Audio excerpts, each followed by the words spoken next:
42% కాదు, విద్యా ఉద్యోగాలు కూడా రిజర్వేషన్ ఇవ్వాలి. ఆ బిల్లు కూడా పాస్ అయింది.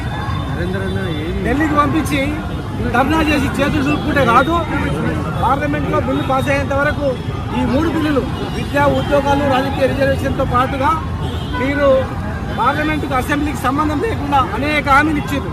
బడ్జెట్ కావచ్చు, కాంట్రాక్టర్ రిజర్వేషన్ కావచ్చు, మంత్రి పదవులు కావచ్చు, కార్పొరేషన్ చైర్మన్లు కావచ్చు. ఇలా ఏం చేయకుండా ఒకటి జీవో ఇచ్చి, జీవో చెల్లెదని చెప్పిన జీవో ఇచ్చి ప్రజలను మోసం చేసి మళ్ళీ ఉల్టా మీరే ధర్నాలు చేసి మీరే బంధులో పాల్గొనమంటే ఎట్లా నమ్ముతారు? ఇలా ధర్నా చట్టబద్ధత అంటే ఎక్కడ పార్లమెంట్లో పెట్టాలి. పార్లమెంట్లో ఎవరు పెట్టాలి? ఎవరు కొట్లాడాలి? కాంగ్రెస్ కొట్లాడాలి, భారతీయ జనతా పార్టీ బీజేపీ ఆమోదం తెలపాలి. వీళ్ళిద్దరు అనుకుంటే ఒక 2 రోజులు అయ్యే పనికి ఇలా తెలంగాణ ప్రజల చెవుల పువ్వు పెట్టి అందరం మద్దతు అంటే ఎవరికి మద్దతు? బంధుకు మద్దతా? బంధు మద్దతు సరిపోతుందా?